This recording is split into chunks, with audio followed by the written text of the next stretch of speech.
বাংলাদেশে নোয়াখালী বলে একটি জায়গা আছে,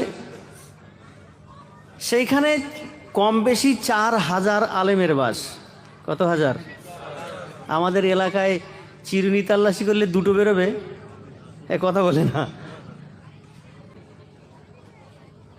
4,000 আলেমের বাস যেখানে,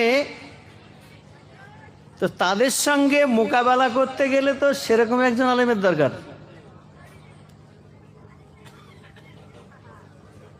হুজুর কেবলার দরবারে খবর দেয়া হলো,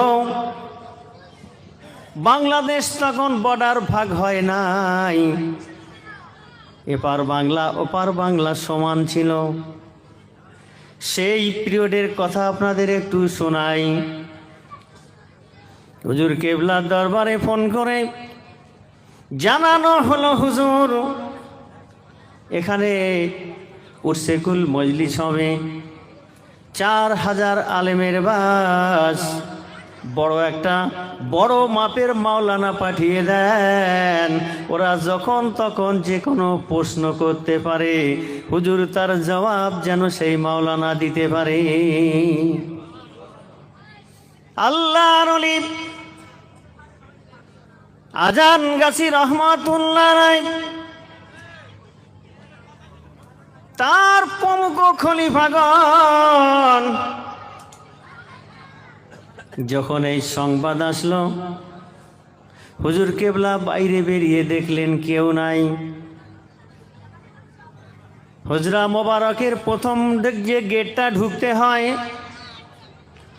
ওই সবুজ রঙের গেটের বাইরে বেরিয়ে আল্লাহর ওলি দেখেন কবুতর আছে দরবারে। ওই কবুতরের চানা যে খাওয়ায়, ওই ব্যক্তিটা মাত্র আছে, আর কেউ নাই।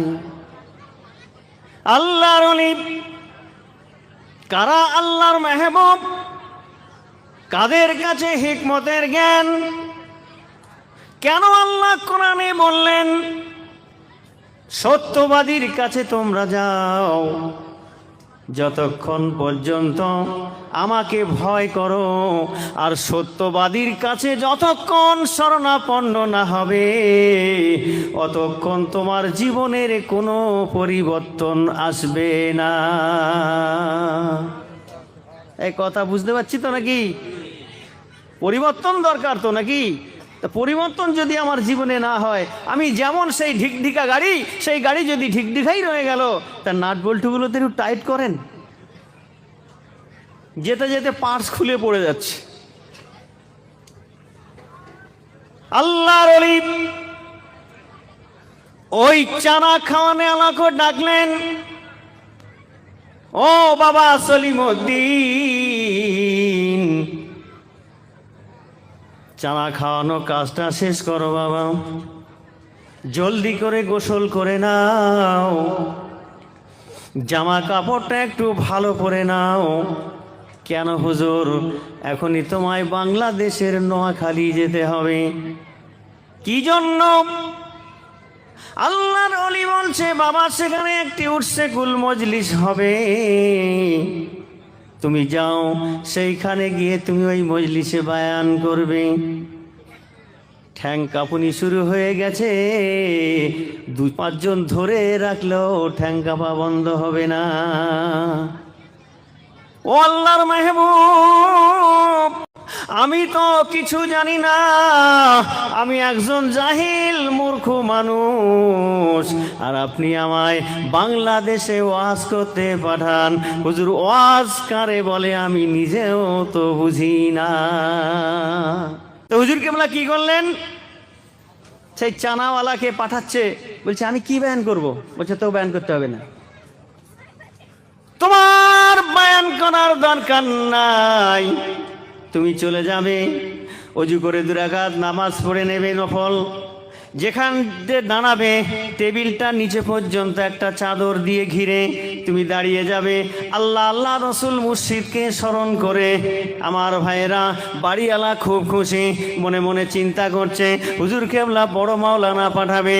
কিন্তু যখন ওই চানা খাওয়ানেওয়ালা গেছে, তাকে দেখার সাথে সাথে বাড়িওয়ালার মুড বিগড়ে গেছে। এমন ব্যক্তিকে পাঠিয়েছে, কোনো জবাব তো দিতে পারবে না। এ কি কথা বলবে, এ কি ওয়াজ করবে? মাওলানা যদি প্রশ্ন করে, ওর জবাব দেওয়ার তো ক্ষমতা নাই। কিন্তু মুর্শিদ যখন পাঠিয়েছে, কথা বলতে পারবে না। মনে খুব অশান্তি। তারপরেও সময় মতো মজলিস চালু হয়েছে। চানা খাওয়ানেওয়ালা গিয়ে দাঁড়িয়েছে। আমার ভাইরা, চানা খাওয়ানেওয়ালা গিয়ে বলছে, ভাই বাড়িওয়ালা, একটা চাদর দিয়ে এই টেবিলটা ঘিরে দাও। আমার মুর্শিদ আদেশ করেছে। দীর্ঘ সময় নসিহাত হলো, 4000 আলেমে একটা প্রশ্ন করার সুযোগ পেল না। ওয়াজ শেষ করে ওজিফা বিতরণ করে পরের দিনকে যখন দরবারে এসেছে, আল্লাহর ওলি তো জিজ্ঞাসা করছে, বাবা বায়ান কেমন হলো, মজলিসটা কেমন হলো, ওজিফা কেমন নিল, কি বায়ান হলো বাবা? ওই চানা খাওয়ানেওয়ালা বলছে, আল্লাহর মেহবুব, বায়ান তো আমি করি নাই, আমি শুধু দাঁড়িয়েছিলাম, আর বায়ান যা করার হুজুর আপনি তো করেছেন। মাওলানারা এই জন্য এখানে দাঁড়িয়ে কি বলা হয়, আমি কিছু জানি না। ও যত তোমার ইলম থাক, এটা বলার অর্থ হলো নিজের অহংকার আমিত্বকে নাস্তানাবুদ করে দিয়ে তুমি কিছু জানো না, তোমার কিচ্ছু নেই, তোমার কোনো ইলম নেই, তুমি এই মনে করে দাঁড়ালে তবে আল্লাহর হকিকাত, নির্যাসের ইমানের নূর, আল্লাহর ইলমে মারফাত তোমার মুর্শিদের পক্ষ থেকে তোমার কাছে আসবে। বলেন সুবহানাল্লাহ।